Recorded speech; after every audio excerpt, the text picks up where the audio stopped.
نبی پاک صلی اللہ علیہ وسلم کا وہ فرمان مبارک جو بالخصوص بچوں کی تربیت کے حوالے سے ہے کہ 3 چیزیں سکھاؤ، اپنے نبی کی محبت اور اہل بیت کی محبت اور قرآن پاک پڑھنا۔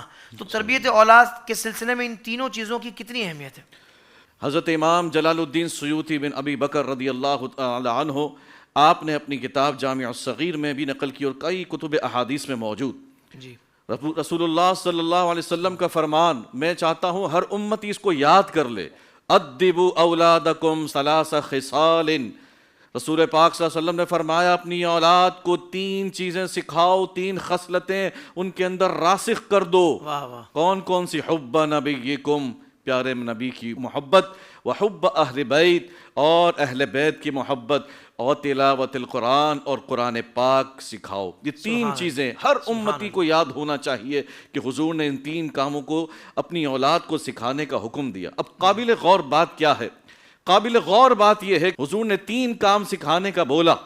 ابتدائی مرحلے میں سب سے پہلے حضور نے نبی سے محبت کا حکم دیا، نبی کی محبت۔ لیکن یہ نبی کی محبت کب ہوگی؟ کہ جب انسان پہلے مومن بنے گا، کامل مومن بنے گا۔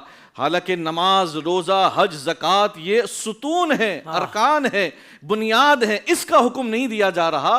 3 چیزیں جس کا ذکر کیا گیا، پہلے نبی کی محبت کا حکم دیا، کیونکہ مومن ہوگا تو نماز، روزے، حج، فرائض و دیگر واجبات پر عمل کرے گا، اور مومن ہی نہیں ہوگا تو پھر یہ نماز، روزے، حج، زکوٰۃ کس کام کے؟ کیوں کہ رسول اللہ صلی اللہ علیہ وسلم کا فرمان، مومن تب ہوگا لا یؤمن احدکم حتی اکون احب الیہ من والدی وولدہ والناس اجمعین۔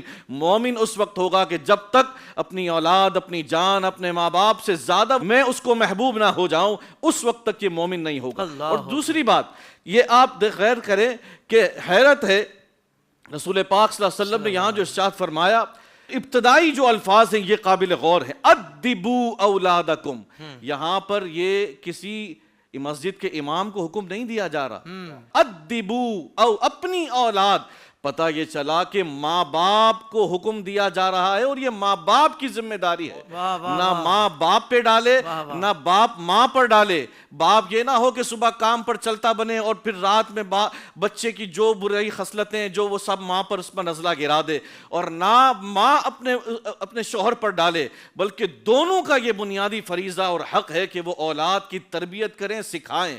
اولاد کو حضور کی محبت، اہل بیت کی محبت اور قرآن سکھانا ان دونوں کی ذمہ داری ہے، کسی ایک پر ذمہ داری نہیں، دونوں کا حکم ہے۔ اور یہ بھی نہیں، جیسا کہ آپ نے بھی اشارہ فرمایا کہ ہم اعلیٰ اسکول میں داخل کر کے بری ذمہ ہو جاتے ہیں، ہم سمجھتے ہیں کہ ہو گیا سب۔ تربیت اور تعلیم الگ الگ چیزیں ہیں، یہ نہیں کہ آپ نے تعلیم میں لگا دیا کہ تربیت کو چھوڑ دیا جائے۔ تو تربیت بنیادی چیز ہے، اور یہ دونوں ماں باپ کا حق ہے، ماں باپ کا فریضہ ہے کہ وہ اپنی اولاد کی تربیت کرے۔ اسی طرح نماز اس وقت فرض ہوگی جب وہ بالغ ہوگا، روزہ اس وقت فرض ہوگا جب وہ بالغ ہوگا، تمام فرائض واجبات اس وقت فرض ہوں گے جب وہ بالغ ہوگا۔ لیکن نبی کی محبت حضور نے فرمایا ماں کی گود سے اس پر لازم ہے کہ اس پر سکھائی جائے، پلائی جائے، اس کی گٹھی میں شامل کر دی جائے، کہ بچہ پیدا ہوتے ہی سب سے پہلے حضور کا عاشق ہو۔ اگر آپ نے پہلے مرحلے میں نماز سکھا دی، ہو سکتا ہے وہ نمازی بن جائے، روزہ دار نہ بنے۔ آپ نے روزہ رکھنا سکھا دیا، ہو سکتا ہے وہ روزے دار بن جائے، نمازی نہ بنے۔ زکوٰۃ یہ دیگر معاملات جو بھی سکھا دیا، ہو سکتا ہے وہ ایک کرے گا دوسرا نہیں کرے گا، لیکن ابتدا میں اگر آپ نے اس کو سچا عاشق رسول حضور کی محبت سکھا دی تو وہ نمازی بھی ہوگا، حاجی بھی ہوگا، زکوٰۃ بھی دینے والا ہوگا، اور تمام اعمال پر عمل کرنے والا ہوگا۔ اسی لیے میں ماں باپ سے کہتا ہوں کہ وہ یہ فکر کرتے ہیں کہ بچہ نافرمان ہو گیا، میرا بچہ میری نہیں سنتا، میرے بچہ میری بات نہیں مانتا۔ ایک تو یہ ہر جگہ رونا نہ روئے، ماں باپ ہر جگہ بچوں کے عیب جوئی نہ کرے، ہر جگہ رونا نہ روئے، طریقے سے اصلاح کرے جو شریعت کا حکم ہے اس کے مطابق، اور تکریم کے ساتھ حدیث پاک پڑھ کے سنائے کہ اس کی عزت اور تکریم کے ساتھ بچے کی بھی عزت نفس ہے، سارے بچوں کے بیچ میں اس کی تذلیل نہ کرے، سب کے سامنے اس کی برائیاں نہ کرے، تکریم کے ساتھ اس کی تربیت کرے۔ اور آپ اگر یہ چاہتے ہیں کہ وہ آپ کا فرما بردار ہو جائے، آپ کی بات مانے، تو آپ حضور کا فرما بردار بنا دیں، وہ حضور کی محبت آپ کا فرما بردار بنا دیں۔ اب رہی بات یہ 3 چیزیں کیسے آئیں گی، میں اختصاراً بتا دیتا ہوں۔ سب سے پہلے کہ آپ اپنے بچوں کو ایک ماحول پرووائڈ کریں، ایسا ماحول ارد گرد کے لوگوں، آپ نظر رکھیں بچوں کے اوپر کہ بچہ کہاں بیٹھ رہا ہے، اٹھ رہا ہے، اس کا ماحول کیا ہے، اور اس ماحول کو ایسا اس پرووائڈ کر کے دیں۔ اگر آپ کو پتہ چل بھی جاتا ہے کہ میرے بچے کی صحبت اچھی نہیں ہے، پھر بھی آپ اسے فوراً اس پر ریئیکٹ نہ کریں، بلکہ ایک حکمت عملی اختیار کر کے اس کو ایک ماحول پرووائڈ کریں۔ اسی طرح حضور کی سیرت خود بھی پڑھیں، بچوں کو بھی پڑھائیں۔ سیرت کے واقعات، اٹھتے بیٹھتے سوتے جاگتے حضور نے کیا کس مرحلے میں کیا کیا کیا، وہ بچوں کو بتائیں۔ میرے آقا نے کھانا اس طرح کھایا، میرے آقا کھانے سے پہلے یہ پڑھتے تھے، میرے آقا کھانے کے بعد یہ کرتے تھے، اٹھتے تھے یہ کرتے تھے، بیٹھتے تھے یہ کرتے تھے۔ جب ماں باپ اٹھتے بیٹھتے اپنی اولاد کو حضور کی سیرت کے پہلو سناتے رہیں گے تو کیسے ہو سکتا ہے کہ حضور کی بن دیکھے جو حضور سے محبت کرنے والے ہیں وہ سیرت پڑھ کے حضور کے عشق میں مبتلا نہ ہو، حضور کے عاشق نہ بنے۔ اسی طرح محافل، حضور کی محافل جہاں جہاں ہو رہی ہوں وہاں جائے، نعت سنائیں، نعتوں سے بھی حضور کی محبت بڑھے، درود کے فضائل سنائے جائیں، پڑھائے جائیں، حضور کی محبت ہو۔ اور میں نے پہلے بھی عرض کیا تھا کہ اس کی ترتیب پر آپ غور کریں گے، کمال ترتیب حضور نے ارشاد فرمائی کہ پہلے حضور کی محبت اور اس کے بعد اہل بیت کی محبت، کہ یہاں کہیں وہ افراط و تفرید کا شکار نہ ہو جائے، کہیں ایسا نہ ہو کہ وہ پھر اہل بیت کی بات کرتے کرتے وہ دوسروں کا معاذ اللہ بغض دل میں لیے بیٹھ جائے۔